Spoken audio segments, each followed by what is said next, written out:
State general సెక్రటరీని మరియు దళిత రత్న award గ్రహీతనండి. ఈ చిలకనూరులో ఉన్నటువంటి ఒక మాల సంక్షేమ సంఘానికి నేను అధ్యక్షుడిని.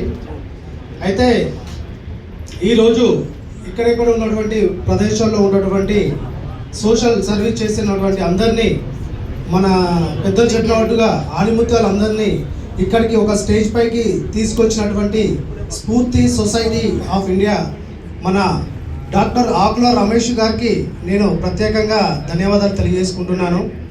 నా విషయంలో డాక్టర్ ఆకుల రమేష్ గారితో నాకు ఒక 6 సంవత్సరాలు 7 సంవత్సరాలు ఉండి మా ఫ్రెండ్షిప్ నడుస్తుంది. నాకు మొదటగా వచ్చింది దళిత రత్న అవార్డు వచ్చింది.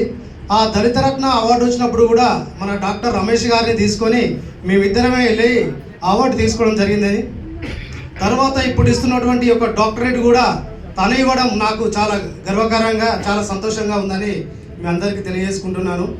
అయితే మన సమాజంలో ప్రతి ఒక్కరు ఒకరికి ఒకరు సహాయం చేసుకుంటూ ఈ సమాజాన్ని ముందుకు తీసుకెళ్ళాలి. ఈ రోజు ఇంతకుముందు మన మతయ్య సార్ గారు చెప్పినట్టుగా 10,000 పెట్టేసి నువ్వు పూజ చేసినంత మాత్రాన నీకు వచ్చేది ఏం లేదు. ఏమొస్తుంది? ఒక పొగ వస్తుంది, మొహంకి ఇంత విభూది ఉంటుంది నా దృష్టిలో. కానీ అదే 10 రూపాయలు పెట్టి, అదే 10,000 పెట్టి ఒక మన వెనుకబడ్డటువంటి ఒక వాళ్ళకి ఎవరికైతే ఏదైతే సహాయం కోరుతురో, ఒక చదువుకునే పిల్లలకే కావచ్చు, ఒక ఆశ్రమానికే కావచ్చు, వీళ్ళకి ఇవ్వడం వల్ల ఏమైతే అంటే అది పక్కా డైరెక్ట్ దేవునికి ఇచ్చినట్టే అవుతుంది అని నేను నమ్ముతున్నాను. అయితే 2020లో 2020లో ఒక విపత్తు వచ్చింది. ఏంటిది? కరోనా అనే ఒక విపత్తు వచ్చింది. ఈ కరోనా అనే విపత్తులో చాలామంది చాలా రకాలుగా ఇబ్బంది పడ్డారు. ఈ కరోనా టైంలో ఒక తల్లికి కొడుకు, ఒక తండ్రికి కొడుకు, ఒక భార్యకు భర్త మధ్యనే ఒక రిలేషన్ అనేది దూరమైంది. ఏమో ఈ కరోనా వల్ల ఏం జరుగుతుందో, ఏమో ఎవరు చనిస్తారో అనే ఒక బాధ, భయం అనే అందరిలో ఉండేది. అయితే అలాంటి సందర్భంలో నేను మెడికల్ షాప్ నడుపుతున్నాను. ఈ మెడికల్ షాప్ ద్వారా ప్రతి ఒక్కరికి పిలిచేసి మాస్కులు, శానిటైజర్స్ ఇవ్వడం జరిగింది.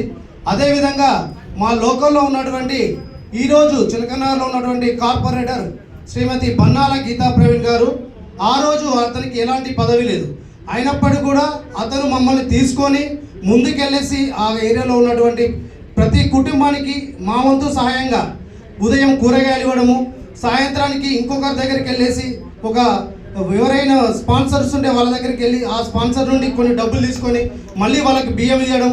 ఇట్లా మేము 2 మాస్కులు వేసుకుంటూ, తర్వాత మేము గ్లౌజులు వేసుకుంటూ, శానిటైజర్స్ పూసుకుంటూ కరోనా వచ్చిన వాళ్ళ దగ్గరికి కూడా వెళ్ళేసి మేము భోజనాలు ఇవ్వడము, వాళ్ళకి టిఫిన్స్ ఇవ్వడము, వారికి కావాల్సినటువంటి వంట సరుకు ఇవ్వడము. ఈ రకంగా మేము మాకు తోచినటువంటి సర్వీస్ అనేది చేయడం జరిగింది. నేను అనుకున్నాను, ఏమో మేము చేసినటువంటి సర్వీస్ ఎవరు గుర్తిస్తారు ఏమోలే, అయినా దేవుడు ఉంటాడు, ఆ దేవుడు చూస్తే చాలు అనుకొని మేము సర్వీస్ చేయడం. ఈరోజు కూడా ప్రతి ఒక్క కార్యక్రమంలో నేను ముందు ఉండి చేస్తున్నాను. కానీ సడన్గా మన రమేష్ అన్న నా దగ్గరకు వచ్చేసి నన్ను, అన్న నువ్వు చేస్తున్నటువంటి కార్యక్రమాలు చాలా బాగున్నాయి అన్న, నేను డాక్టరేట్ ఇవ్వాలనుకుంటున్నా అని నా దగ్గరకు వచ్చి కలిసినప్పుడు నాకు చాలా చాలా సంతోషం వేసింది. అంటే మనం చేస్తున్నటువంటి ఒక ప్రతి పని ఈ యొక్క సమాజం గుర్తిస్తుంటుంది. ఇది ఈరోజు కాకపోయినా రేపైనా ఎల్లుండైనా సమాజంకి కంపల్సరీ మనం గుర్తిస్తుందని అనుకుంటున్నా. అదే ఈ స్ఫూర్తి service society of India Ramesh గారు నన్ను గుర్తించి ఈరోజు నాకు డాక్టరేట్ ఇస్తున్నందుకు నాకు చాలా సంతోషంగా ఉంది. అన్న రమేష్ అన్న గారు, డాక్టర్ రమేష్ అన్న గారు, మీరు నాకు ఈ డాక్టరేట్ ఇచ్చేసి నన్ను చాలా నాకు భారాన్ని మీరు నా భుజాల పైన వేస్తారు అనిపిస్తుంది.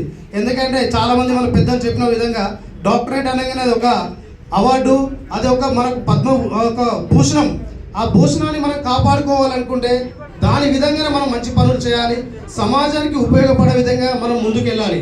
ఎందుకంటే ఈరోజు చూస్తున్నాం, మొన్నటువంటి ఒక కొరియోగ్రాఫర్, ఆయన పేరు చెప్పను, ఇంకొక వ్యక్తి హీరో, వీళ్ళిద్దరికి ఒక నేషనల్ అవార్డు రావడం వల్ల అతను చేసినట్టు ఒక చిన్న మిస్టేక్ని వాళ్ళు ఏమన్నారంటే సమాజం కొంతమంది ఏమంటారు అంటే ఇమ్మీడియట్లీ అవార్డును రిటర్న్ తీసుకోవాలి, అవార్డును రిటర్న్ ఇచ్చేసేయాలి అని అంటారు. అంటే సమాజానికి మన పైన ఎంత అది ఉంది చూసారా? మనం చేసిన మంచి పనికి అవార్డు ఇస్తారు, మనం చేసిన చెడు పనికి అవార్డును రిటర్న్ ఇవ్వమంటారు. అంటే కంపల్సరీగా మన అవార్డు వచ్చింది కాబట్టి కంపల్సరీగా ఇలాంటి మనము చెడు కార్యక్రమాలు కావచ్చు, అంటే తెలిసి తెలియక ఈరోజు వాళ్ళు చెడు కార్యక్రమాలు చేసిన అనట్లేదు, కానీ తెలిసి తెలియక వాళ్ళకి తెలియకుండానే కొన్ని శక్తులు ఉంటాయి. వాళ్ళని ఏం చేస్తాయంటే మనం అగ్గిపుల్ల గీసి మీదేసి అంటిపెట్టేసి అయ్యో నువ్వు ఇట్లా కాల్చుకున్నావు అన్నట్టు చేస్తారు. అలాంటి వాటిని కూడా మనము వెనక ముందు చూసుకుంటూ మనం ఈ యొక్క అవార్డును మనదు ఇంకొకరు ఎత్తిపెట్టి చూపించకుండా, అరే వాడు అవార్డు తీసుకున్నందుకు మంచి పనులు చేస్తుండు, చాలా గొప్ప వ్యక్తి, అవార్డు ఇచ్చినటువంటి స్ఫూర్తి సొసైటీ వాళ్ళు కూడా ఈయన యొక్క టాలెంట్ని గుర్తించి ఇతను చేసినటువంటి సేవను గుర్తించి ఇచ్చిస్తారనే బయట కూడా ఈ విధంగా మంచి పేరు ఈ యొక్క స్ఫూర్తి సొసైటీ కూడా తీసుకురావాలని, అదేవిధంగా ఈరోజు నాతో పాటు అవార్డు తీసుకుంటానికి వచ్చినటువంటి నా యొక్క మిత్రులకి ప్రతి ఒక్కరికి కూడా నేను పేరు పేరిన వారికి శుభాకాంక్షలు తెలియజేసుకుంటూ నాకు ఇచ్చినటువంటి ఒక చిన్న అవకాశాన్ని నేను మీ అందరికీ కృతజ్ఞత తెలియజేసుకుంటూ ముగించుకుంటున్నాను. థ్యాంక్ యూ, ధన్యవాదాలు.